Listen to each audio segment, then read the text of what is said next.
How did the refusal of GI Bill benefits to Black citizens further systemic racism? The GI Bill of 1944 gave honorably discharged veterans four benefits from which they could choose. These benefits included the assistance of finding jobs in specific trades. Veterans could also receive $22 of unemployment money every week for up to a full year.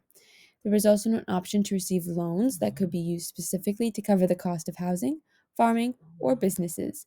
The last benefit that veterans could also receive was up to 4 years of college or vocational education training costs to be covered and, in turn, free for the veteran.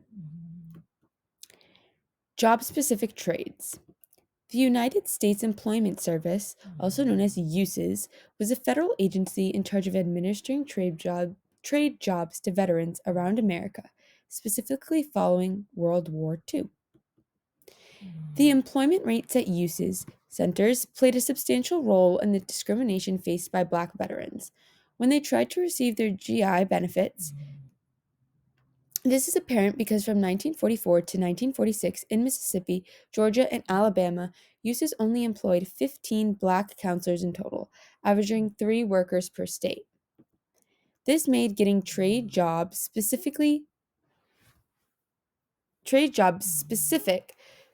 difficult for Black citizens because they would be racially discriminated against by their white workers. Black veterans who tried to receive specific trade jobs were often told that there were no openings in their desired trade. Then, they would turn around and offer the same position to their white counterparts. Unemployment money. How many of you would like to be a wood chopper for the rest of your life? Not many, I'm assuming. So naturally, if you were back in 1944, you would turn this position down. Maybe choose to accept the unemployment money if this is the only available option. While this might have been suitable for the white man, Black men were told otherwise. USES would not let Black men receive their unemployment benefits for turning down what they seemed a suitable job.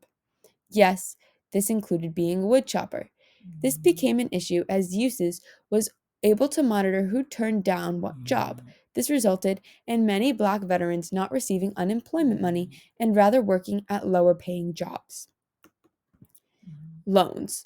The third benefit that was promised in the GI Bill of 1944 was the approval of loans to veterans.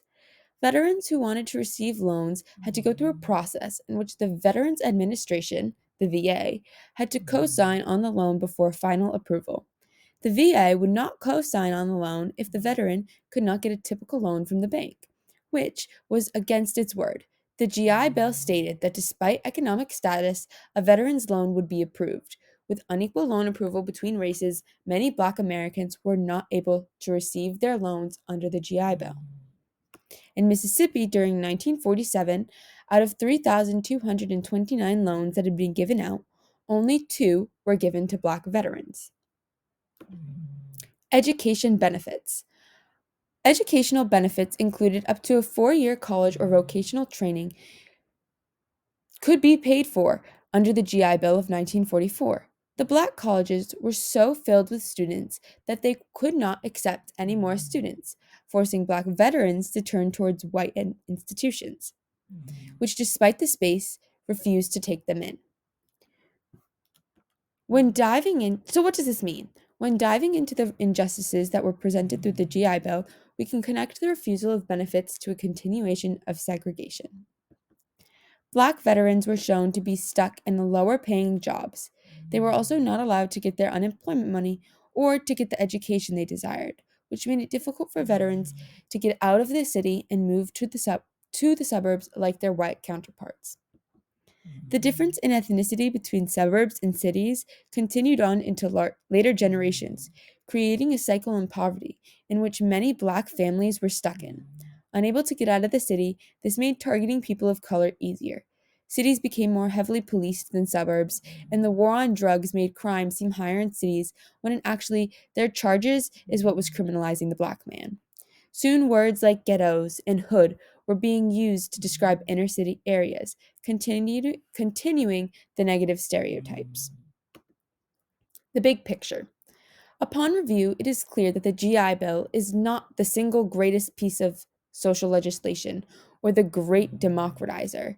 It was, in fact, the opposite. This untold side of the GI Bill shows why systemic racism is such a prevalent issue in our society. So, next time someone brings up the GI Bill, make sure you tell its history that lies behind the curtain of racism. Thank you.